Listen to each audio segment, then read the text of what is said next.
The text came in at 6:47 p.m. just as I was pulling into our driveway in Brookline. Staying late at work, don't wait for me. Same message Elise had been sending for the past 3 weeks. Same bullshit excuse. Before we dive deeper into this story, I have one small request.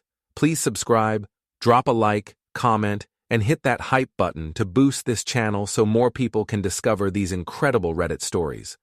I'm Mason Drake, 38 years old, and I didn't survive 2 tours in Afghanistan and build a successful IT security consulting business by being naive. When your wife of 7 years suddenly starts working late every Tuesday and Thursday, when she starts wearing perfume to the office and buying new lingerie she never shows you, when she guards her phone like it contains nuclear codes, well, you don't need a PhD to connect those dots. I sat in my BMW in our driveway, staring at that text message. Our house looked perfect from the outside. Colonial style, manicured lawn, the kind of place that screams, successful suburban couple. Inside, it had become a cold war zone of polite conversations and separate bedrooms. Instead of going inside, I backed out of the driveway. 20 minutes later, I was parked across from Elise's office building downtown. The parking garage was nearly empty. Her silver Lexus wasn't there. Staying late at work, my ass, I muttered, starting the engine. I'd been doing this for a week now, following my own wife like some pathetic private investigator. But tonight felt different. Tonight, I was going to get answers. The Riverside Motel squatted on Route 1 like a neon-lit confession of suburban infidelity. 12 rooms, weekly rates available, the kind of place where married people went to pretend they were single. I'd driven past it dozens of times over the years, never imagining I'd be sitting in its parking lot, waiting to catch my wife in the act. At 7:23 p.m., a familiar silver Lexus pulled into the lot. My hands tightened on the steering wheel as Elise stepped out of her car. She looked around nervously, then walked to room 12. She knocked twice, paused, then knocked once more. Some kind of signal.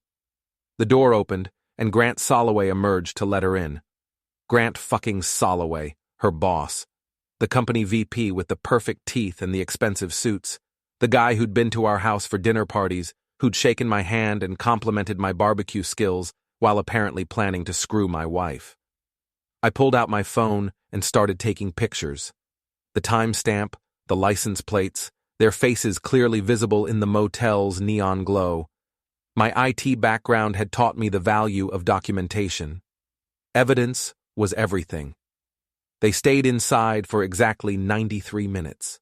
I know because I sat there timing it, my military training keeping me patient and focused, while my marriage dissolved in room 12 of a roadside motel. When they finally emerged, Elise looked disheveled. Her hair was messed up, her lipstick gone. Grant handed her something. Money, I realized. Cash for what, gas? The room? Jesus Christ. I followed her home, staying 3 cars back. She pulled into our garage at 9:41 p.m. I waited another 10 minutes before going inside. "Hey, honey," she called from the kitchen, her voice artificially bright. "How was your day?" She'd already changed clothes and fixed her hair. If I hadn't seen her at the motel, I might have believed she'd actually been working late. Might have. "Interesting," I said, studying her face. "Very interesting. How was work?" "Oh, you know, same old stuff. Budget meetings, personnel reviews." She wouldn't meet my eyes. "I'm exhausted. Think I'll take a shower and go to bed early." I nodded, pulling out my phone. "Before you do that, I have something to show you." Her face went pale as I scrolled through the photos.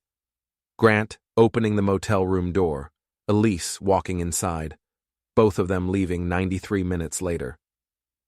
"Mason, I can explain—" "Can you?" I interrupted. "Because I'd love to hear how you explain fucking your boss in a roadside motel while texting me about working late." She collapsed onto our kitchen stool, all pretense gone. "How long have you known?" "I suspected for weeks. I've been following you for the past 7 days. Tonight just confirmed it." I showed her more photos on my phone. "Want to see the ones from last Tuesday? Different motel, Same bullshit. Tears started streaming down her face. Mason, please, it's not what you think. It just happened. We never meant for… Stop. I held up my hand. Just stop talking. Every word out of your mouth right now is making this worse. I walked to our home office and pulled out a manila folder I'd prepared earlier. Inside were printouts of her credit card statements, highlighting charges at restaurants I'd never been to, hotels during her supposed business trips, lingerie purchases from Victoria's Secret. I've been building a case, Elise, because unlike you, I actually am good at my job. She stared at the documents, her face crumbling. What do you want? I want you to pack a bag and get out of my house. Tonight. This is my house, too. No, I said quietly. It's not anymore. Check your phone. She looked down at her screen, confusion turning to horror. You changed all the passwords, the bank accounts. Mason, you can't. I can, and I did. You want to play games? Let's play games. But understand something, Elise. I'm very, very good at games. She tried to argue, tried to explain, tried to negotiate. I listened to none of it. Instead, I walked to our front door and opened it. Don't come home tonight, I said calmly. In fact, don't come home at all until you're ready to discuss divorce terms. She stood there in our foyer, mascara streaked, holding her purse with shaking hands. Mason, please, we can work through this. Marriage counseling, whatever you want. I'll end it with Grant, I promise. I almost laughed. You think this is about Grant? This isn't about him, Elise. This is about you. About what you chose to do. About who you chose to be. Where am I supposed to go? I don't know, and I don't care. Maybe Grant has room at his place. Maybe you can get another room at the Riverside Motel. But you're not staying here. She left, finally, driving away in her Lexus with tears streaming down her face. I poured myself 3 fingers of bourbon and sat in my basement office, staring at the evidence I'd compiled. Photos, credit card statements, phone records I'd legally obtained through our shared account. Everything I needed to destroy her in a divorce proceeding. But divorce felt too easy, too clean, too forgiving. Elise had humiliated me. She'd made me a fool in my own home, in my own bed, in my own life. She'd thrown away 7 years of marriage for some corporate pretty boy with good hair and a corner office. She wanted to play games? Fine. But she was about to learn that I didn't just play games. I won them. I didn't sleep that night. Instead, I sat in my basement office, surrounded by monitors and empty bourbon glasses, planning my wife's destruction with the methodical precision that had once made me a decorated soldier and now made me a successful IT consultant. By sunrise, I had a strategy. At 8 a.m., I called my old Army buddy Will Morrison. Will had gotten out of the service the same time I did, but instead of going corporate, he'd become a private investigator. He specialized in cheating spouses and corporate fraud, exactly the skill set I needed. Mason? Jesus, it's been months. How's married life treating you? It's over, I said bluntly. I need your help. 30 minutes later, Will was sitting in my kitchen, looking at the evidence I'd compiled. He was still built like a linebacker, with graying hair and suspicious eyes that had seen too much of humanity's worst impulses. Damn, brother, this is thorough. You sure you want to go the revenge route instead of just filing for divorce? She humiliated me, Will. Made me look like an idiot. I'm not walking away quietly. He nodded, understanding completely. What do you need? Background on Grant Soloway, everything. Financial records, employment history, previous relationships. I want to know what skeletons he's hiding. And your wife? Leave Elise to me. I know exactly how to handle her. Will left with a list of targets and a promise to have preliminary information within 48 hours. I spent the rest of the morning implementing phase 1 of my plan. First, I changed every password on every account we shared. Bank accounts, credit cards, streaming services, utilities, everything. I left her access to one checking account with exactly $500.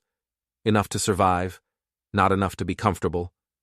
Next, I called our cell phone provider and had her phone suspended for suspicious activity. It would take her hours to get it reactivated, and she'd have to do it in person with proper identification. Then I got creative. Elise's car was still registered in both our names. I called our insurance company and reported it stolen, then had it towed from wherever she'd parked it overnight. Legal? Absolutely. Ethical? Probably not. Satisfying? Completely. By noon, my phone was buzzing with calls from Elise's number. I let every single one go to voicemail. "Mason, what the hell did you do to my phone? Call me back. My car is gone. The police said it was towed. Mason, this isn't funny. I can't get into any of our accounts. You can't just lock me out of everything." Each message sounded more desperate than the last. I saved them all. That evening, I drove to Murphy's Tavern, a local dive bar where the neighborhood gossips gathered to share secrets over cheap beer and overpriced whiskey. The owner, a sharp-tongued woman everyone called Red, knew more about Brookline's dirty laundry than the FBI. "Mason Drake," Red said as I walked in. "Heard your wife's been stepping out?" I shouldn't have been surprised. In a town like Brookline, affairs were currency, and Red was the central bank. "What exactly did you hear?" "Enough." She poured me a bourbon without asking. "That fancy boss of hers has been bragging about his conquest to anyone who'll listen. Says your wife's insatiable. Real class act, that one." My jaw tightened. "He's been talking about Elise publicly?" "Honey, half the town knows.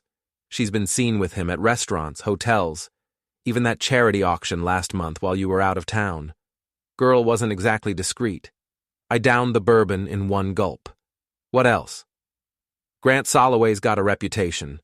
This ain't his first married woman. Word is he's got some kind of bet going with his golf buddies about how many wives he can bag in a year."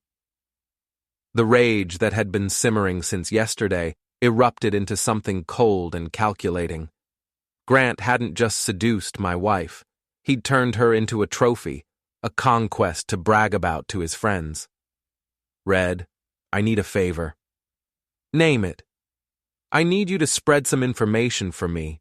Think of it as correcting the record." She grinned. "Honey, I live for this shit. What you got?" I pulled out my phone and showed her the photos from the motel. "Make sure everyone knows the truth about Elise's late nights at work." "Consider it done. But Mason, be careful. Revenge is a dish best served cold, but it can burn you too." I left Murphy's with a plan for Phase 2. If Grant wanted to treat my marriage like a game, I'd show him what real competition looked like. At midnight, I drove to Grant's apartment complex in Back Bay. He lived in one of those luxury buildings with underground parking and a doorman who disappeared after 11 p.m. His silver Mercedes was parked in spot 247, gleaming under the fluorescent lights. I'd brought tools. 20 minutes later, Grant's pristine Mercedes had 4 flat tires, sugar in the gas tank, and a passenger side mirror that had mysteriously shattered. I also left a note under his windshield wiper. "Karma's a bitch, so is your girlfriend." Was it mature? No. Was it legal? Questionable? Was it deeply satisfying? Absolutely.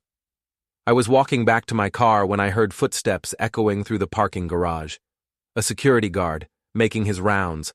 I ducked behind a concrete pillar, my heart pounding as he walked past Grant's vandalized car. The guard stopped, pulled out his flashlight, and examined the damage. He looked around the garage slowly, methodically. For a moment his light swept dangerously close to my hiding spot. Then he shrugged, made a note on his clipboard, and continued his rounds. I waited another 10 minutes before slipping out of the garage and driving home.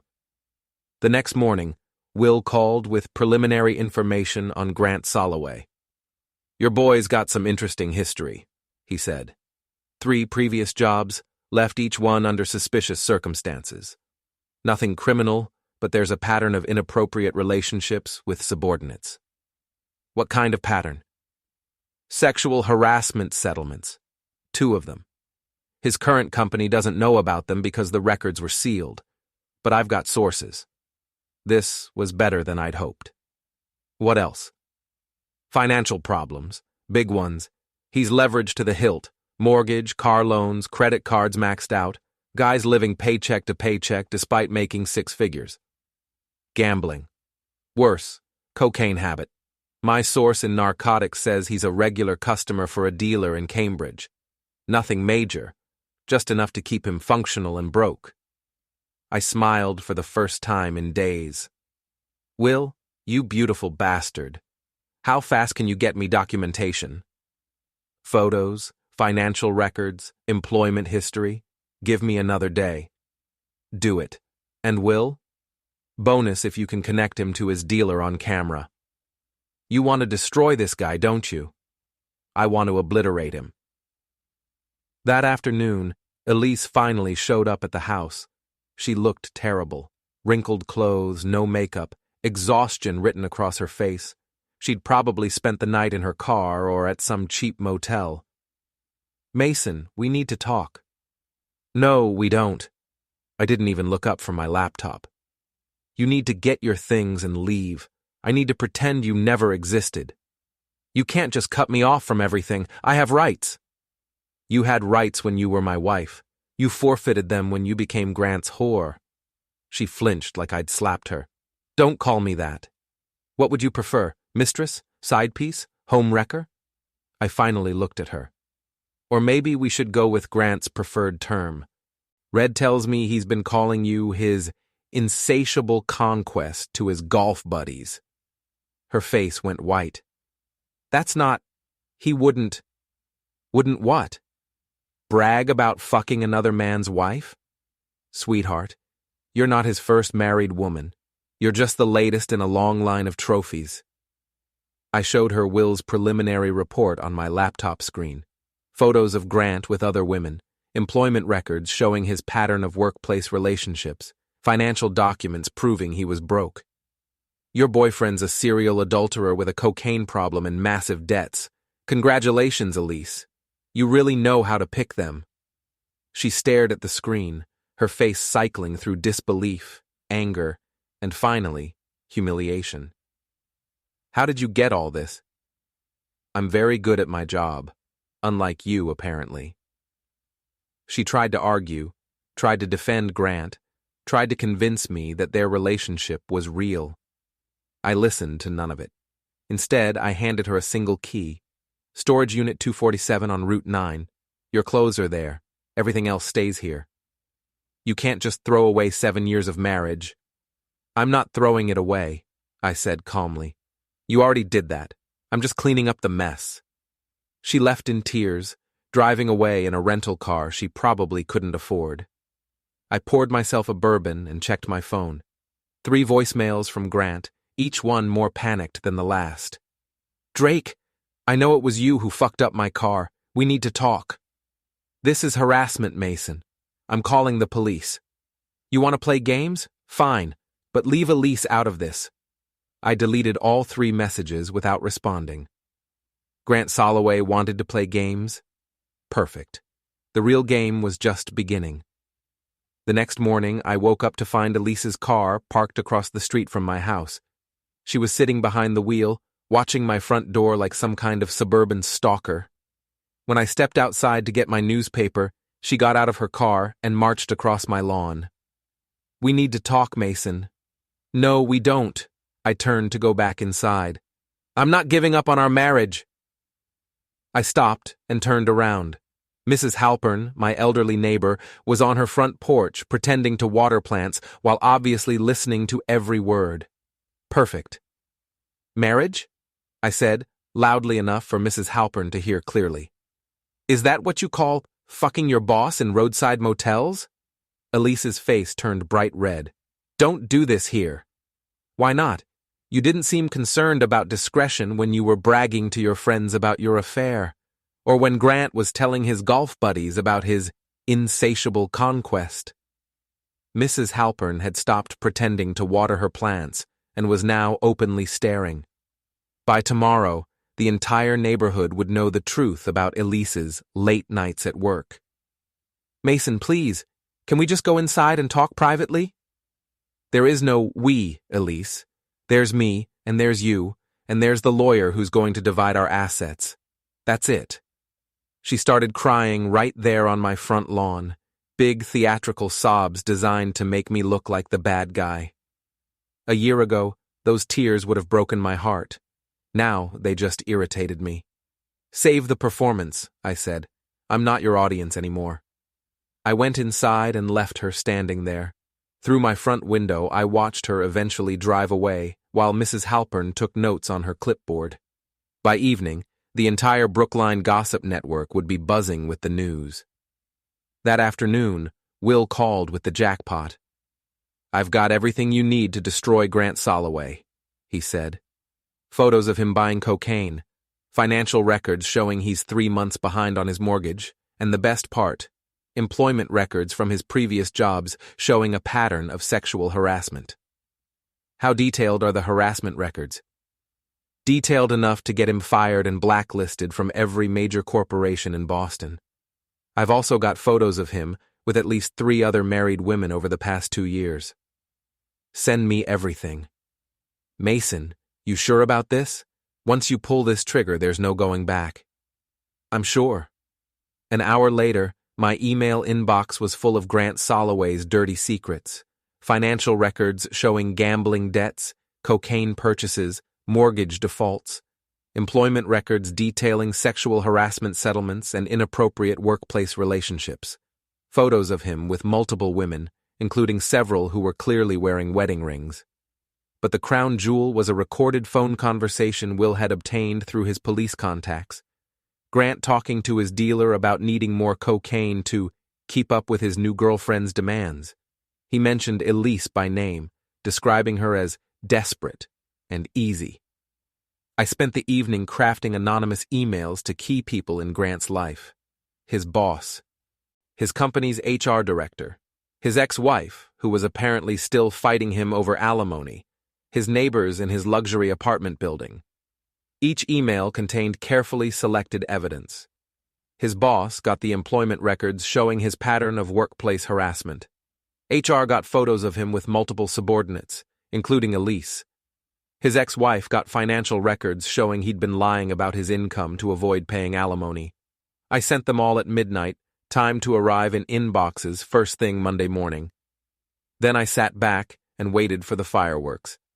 I didn't have to wait long. By 10 a.m. Monday, my phone was ringing. Grant, sounding panicked. "You son of a bitch! What did you do?" "I have no idea what you're talking about," I said calmly. "Don't play dumb. Someone sent my boss photos of me and Elise. I'm suspended pending investigation." "That's terrible. Have you considered that maybe one of your other girlfriends got jealous? I hear you've been quite busy lately." The line went quiet for a moment. "How do you know about the cocaine, the gambling debts, the sexual harassment settlements from your previous jobs?" "Grant, I know everything. The question is, what are you going to do about it?" "You're blackmailing me?" "Blackmail implies I want something from you. I don't want anything from you, Grant. I want you gone, destroyed, erased from my wife's life, and preferably from existence entirely." "You can't do this." "I already did it. Check your email. I sent you copies of everything I sent to your boss, your ex-wife, and your building management company. Turns out, drug use violates your lease agreement." He hung up on me. 20 minutes later, Elise called. "Mason, what did you do to Grant?" "Nothing illegal?" "He's been suspended. They're investigating him for sexual harassment." Sounds like they should have done that investigation before he started fucking his subordinates. "This is insane. You're destroying his life." "No, Elise, I'm revealing his life. There's a difference." She tried to argue, tried to convince me that Grant was a good man who'd made mistakes. I let her talk herself in circles before interrupting. "Are you calling me from his apartment?" "What does that matter?" "Just curious if you're living with your boyfriend now, since you can't afford your own place after I froze your access to our accounts." "Mason, you can't just cut me off financially. I have rights." You have the right to get a job and support yourself. You have the right to ask your boyfriend for money. What you don't have is the right to my money while you're fucking someone else. She hung up on me too. That evening, I drove to Murphy's Tavern to get an update from Red on how the neighborhood was reacting to the morning's drama. "Honey, you've got this whole town talking," Red said, pouring me my usual bourbon. "Mrs. Halpern's been calling everyone she knows, telling them about the scene on your front lawn.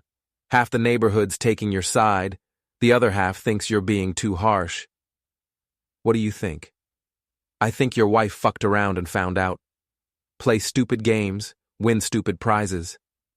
A familiar voice behind me made my blood run cold. Well, Mason Drake. I turned around to see Grant Soloway walking into Murphy's, looking like hell. His usually perfect hair was disheveled, his expensive suit wrinkled, his face unshaven. He looked like a man whose world was collapsing. "Grant," I said calmly, "shouldn't you be at work? You know damn well I'm suspended." He sat down on the bar stool next to me, ignoring Red's disapproving glare. "We need to talk." "No, we don't. You want to destroy me? Fine. But leave Elise out of this. She doesn't deserve what you're doing to her." I laughed, actually laughed. "What I'm doing to her? Grant, I'm not doing anything to Elise.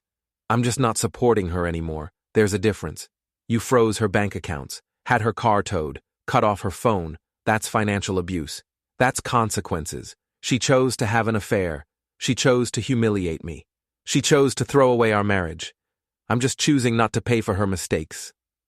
Red was watching our conversation like a tennis match, clearly enjoying the drama. "Look," Grant said, his voice getting desperate, "I know you're angry. You have every right to be. But this has gone too far. I could lose my job, my apartment, everything." "Good. Mason, be reasonable. We can work something out. I'll end things with Elise, transfer to another company, whatever you want." I turned to face him fully. "Grant, let me explain something to you. You didn't just have an affair with my wife. You turned her into a trophy. You bragged about her to your friends. You called her your insatiable conquest. You made her into a joke, which made me into a joke." His face went pale. "How did you know about that?" "I know everything, Grant. Your cocaine habit, your gambling debts, your pattern of sexual harassment. I know about Sarah Morrison from your last job and Jennifer Walsh from the job before that. I know you owe your dealer $3,000 and your ex-wife is taking you back to court for unpaid alimony." He stared at me in shock. "You investigated me?" "I obliterated you. The investigation was just the first step." Grant tried to stand up, probably planning to leave or maybe throw a punch. But his legs were shaking, and he sat back down heavily. "What do you want from me?" "Nothing. You have nothing I want." "Then why are you doing this?" I finished my bourbon and stood up. "Because you hurt something that belonged to me, and because I can." I left him sitting at the bar, staring into his drink with the hollow eyes of a man who'd finally realized he'd fucked with the wrong person. Outside in the parking lot, my phone buzzed with a text from Elise. "Grant told me what you said to him. We need to talk. Tomorrow, 2 p.m., our house." I texted back, "Not our house anymore. My house. And no." Her response came immediately. "Please, Mason, I'm begging you." I stared at that message for a long time. A month ago, if Elise had begged me for anything, I would have moved mountains to give it to her. Now her desperation just felt like justice.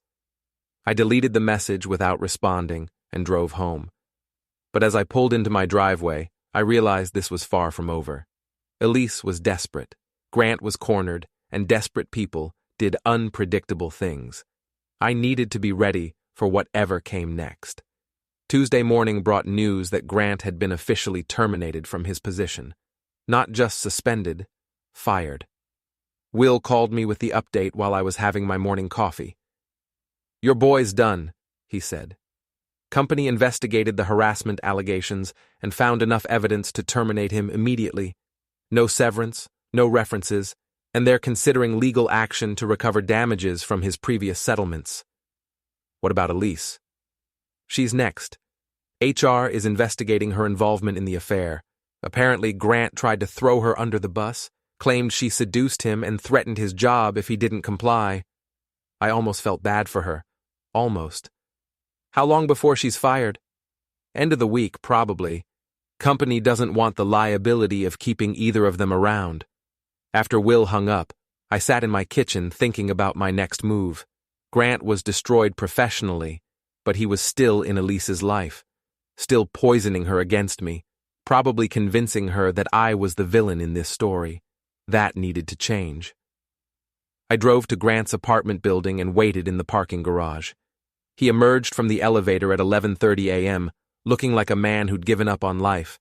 Unshaven, wearing jeans and a wrinkled t-shirt, carrying what looked like a box of personal items from his office. "Grant," I called out as he approached his damaged Mercedes. He spun around, his face cycling through fear, anger, and resignation. "What do you want now?" "To talk, man to man." "We have nothing to talk about." I walked closer, noting how he instinctively backed away. "Sure we do. We need to discuss Elise." "What about her?" "You're going to end it. Today, permanently." He laughed bitterly. "Or what? You'll destroy my life? Too late, Mason. You already did that." "No, Grant.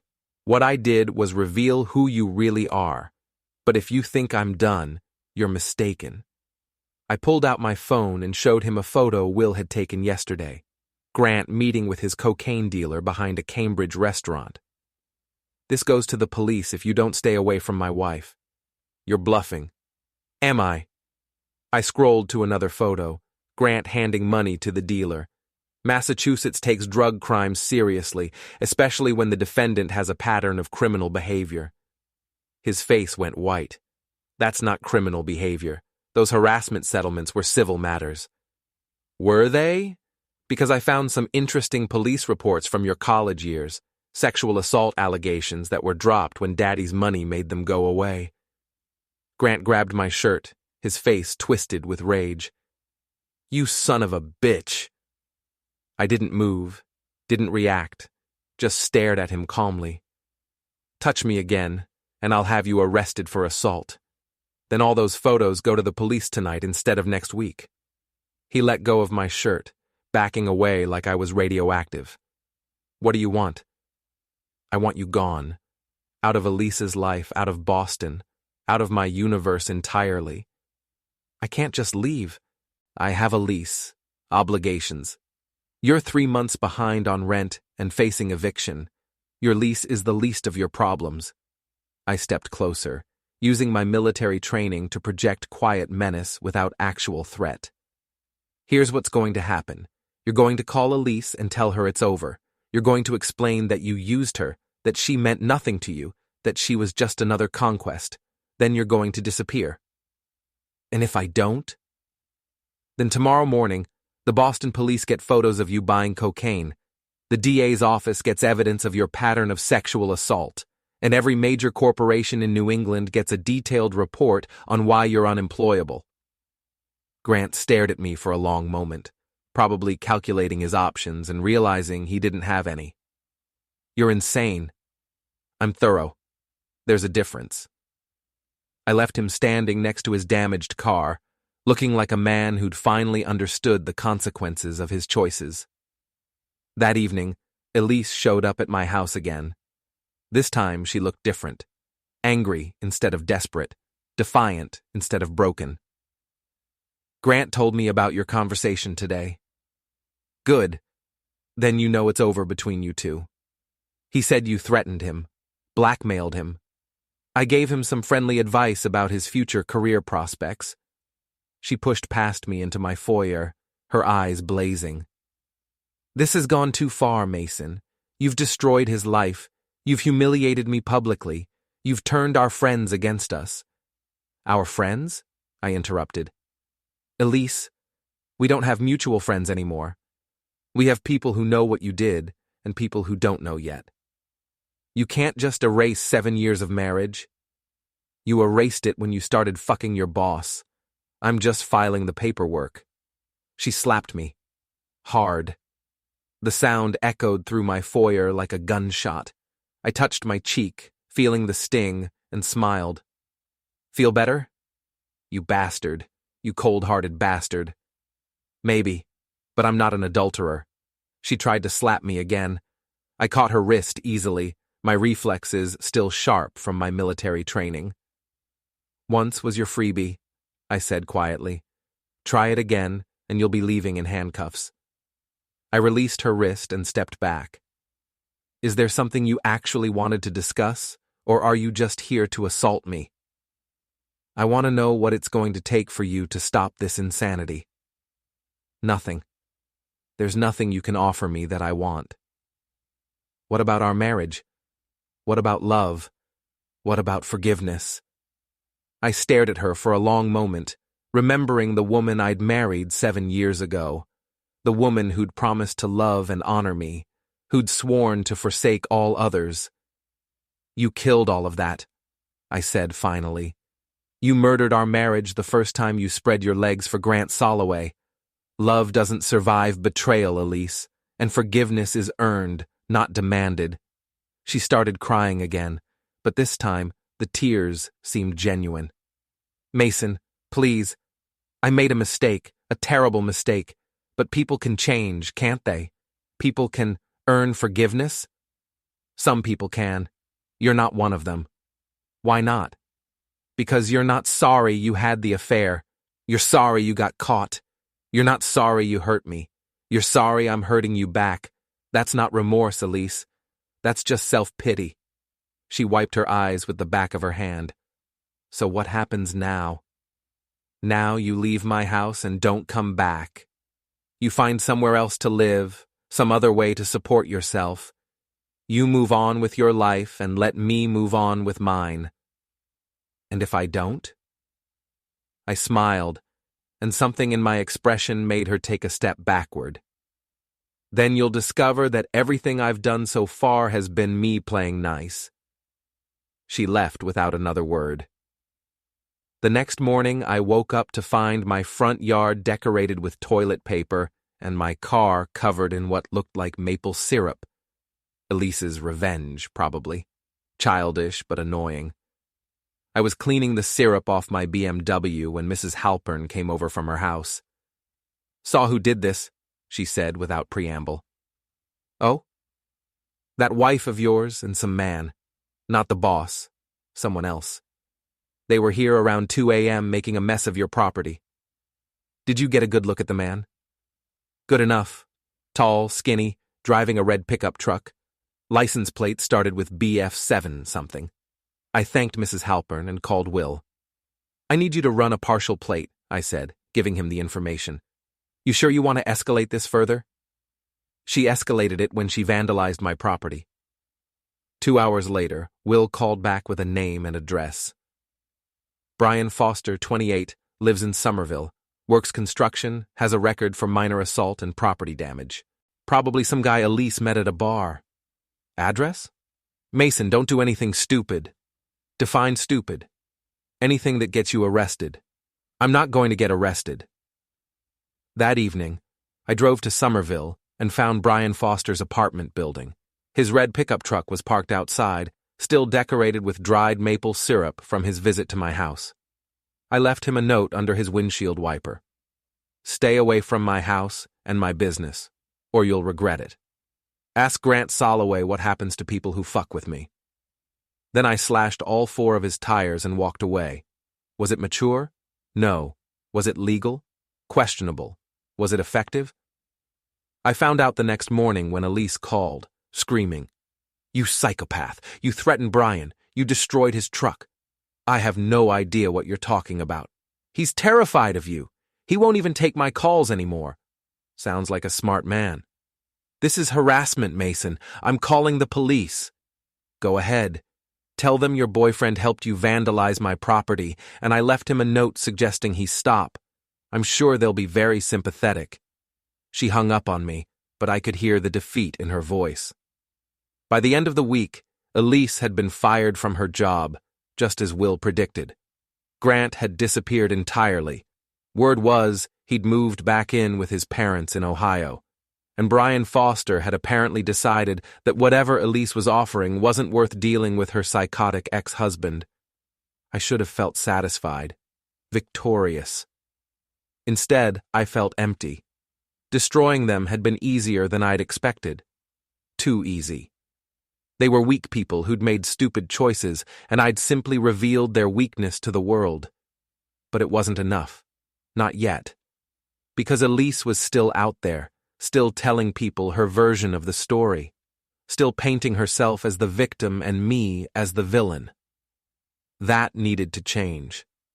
And I knew exactly how to change it. 3 weeks after Grant disappeared back to Ohio, Elise made her final mistake. She started talking to lawyers about taking me to court for financial abuse and intentional infliction of emotional distress. She also began telling anyone who would listen that I was dangerous and unstable.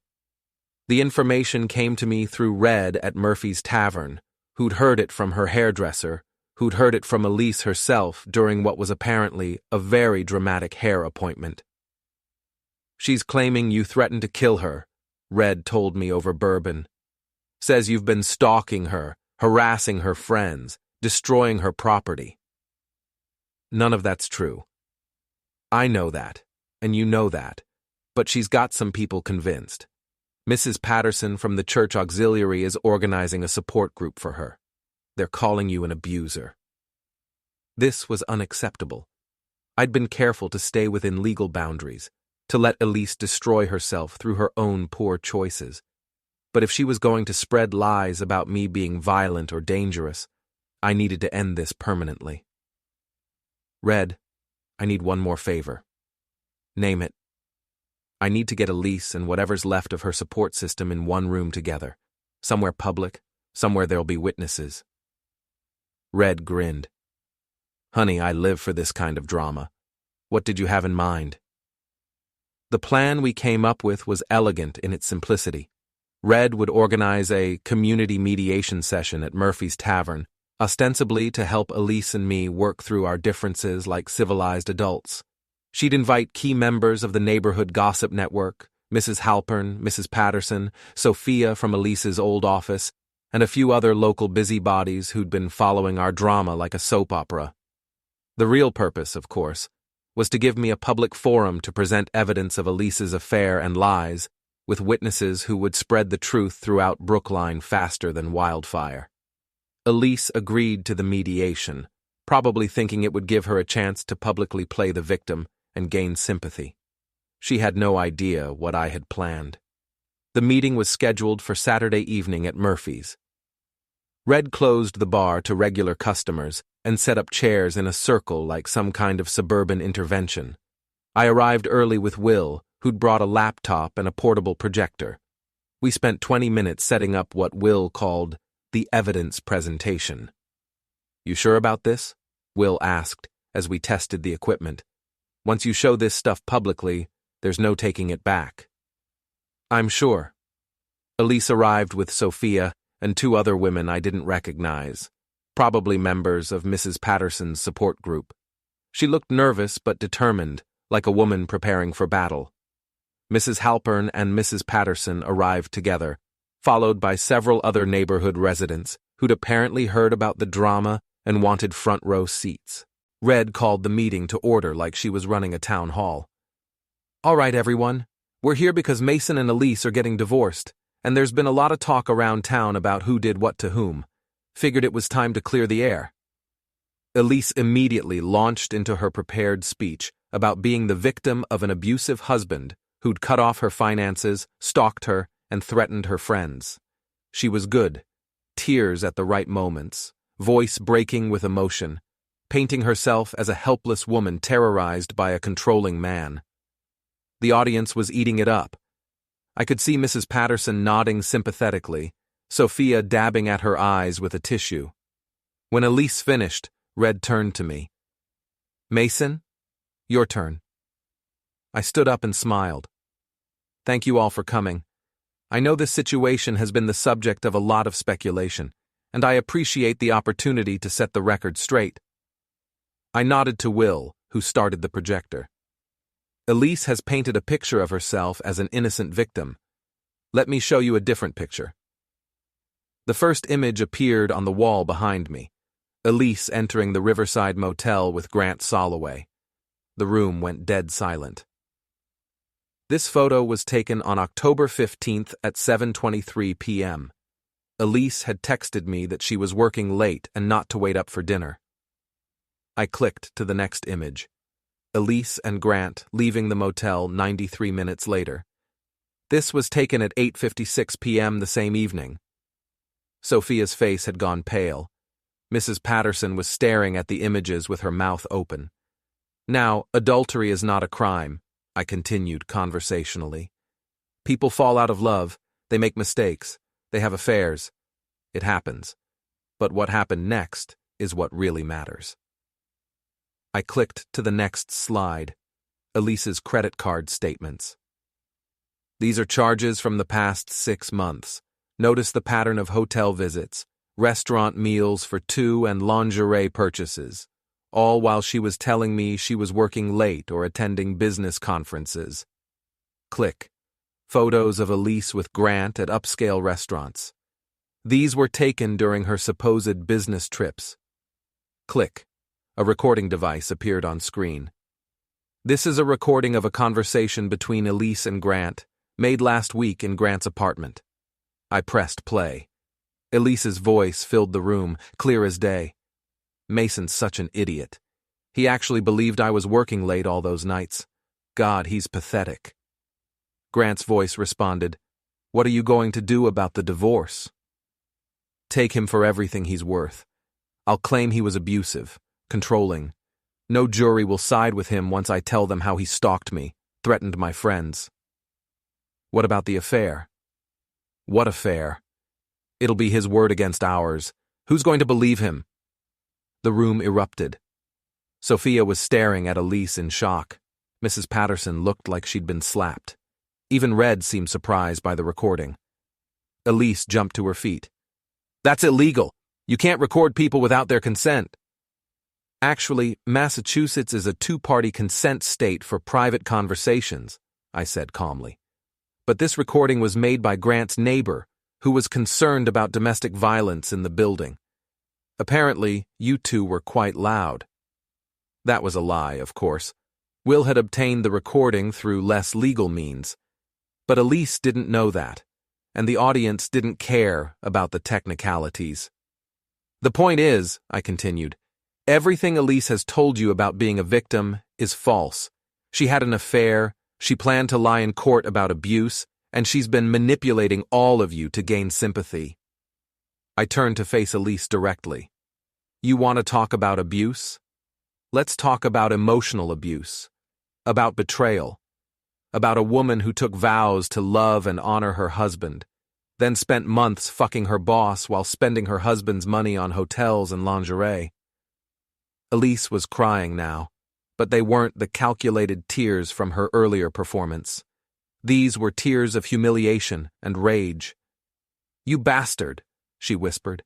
"You planned this whole thing." "Yes, I did. Just like you planned to destroy my reputation with lies about domestic violence." Sophia stood up, her face flushed with anger. "Elise, is this true? Did you really have an affair?" "Sophia, please, let me explain. Did you plan to lie in court about Mason being abusive?" Elise looked around the room, seeing the disgust and disappointment on every face. "It's not that simple. It's exactly that simple," I interrupted. "You cheated, you lied, you got caught. End of story." Mrs. Patterson, who'd been silent until now, finally spoke. "Elise, I organized a support group for you. I told my church that you were being abused. I raised money to help you find housing. Mrs. Patterson, please, you lied to all of us. You made us complicit in your deception." One by one, Elise's supporters stood up and walked out. Sophia was the last to leave, stopping at the door to look back. "I can't believe I defended you," she said. "I can't believe I called Mason a monster when you were the one lying to everyone." Soon it was just Elise, Red, Will, and me left in the bar. Elise slumped in her chair, mascara streaked, looking utterly defeated. "Are you happy now?" she asked quietly. "I'm satisfied." "What happens next?" "Next, you sign divorce papers that give me everything I want. The house, the cars, the investments, everything. In exchange, I don't pursue legal action for adultery, fraud, or defamation." "And if I don't sign?" I smiled. "Then I release the recording to every major news outlet in Boston, along with photos of your affair and documentation of your lies. Your name becomes synonymous with adultery and deception. You become unemployable, undateable, and unwelcome in every social circle in New England." She stared at me for a long moment. "You really hate me, don't you?" "No, Elise, I don't hate you. Hate requires caring, and I don't care about you anymore. You're just a problem I needed to solve." She signed the divorce papers the next morning. 2 weeks later, she moved to Florida to live with her sister. I heard through the gossip network that she'd told people she was starting fresh and leaving the past behind. I kept the house, the cars, and most of our assets. More importantly, I kept my reputation. The truth about Elise's affair and lies spread through Brookline like wildfire, ensuring that anyone who heard her version of events would know she was a proven liar. Grant never returned to Boston. Last I heard, he was working at a car dealership in Ohio, living with his parents and struggling with addiction issues. As for me, I went back to my normal life. Work, the gym, occasional drinks at Murphy's with Red and the regulars. But I was different now, harder, more cynical, less trusting. I'd learned that people you love can betray you completely. I'd learned that revenge, when executed properly, is incredibly satisfying. And I'd learned that sometimes the only way to win a game is to change the rules entirely. 6 months after the divorce was finalized, I was having dinner at an upscale restaurant in downtown Boston when I saw a familiar face across the room. A beautiful brunette sitting alone at the bar, checking her phone constantly, looking like she was waiting for someone who wasn't going to show. She looked up and our eyes met. She smiled. I smiled back. But this time, I knew exactly what I was getting into. And more importantly, I knew exactly how to protect myself. Some lessons, once learned, are never forgotten.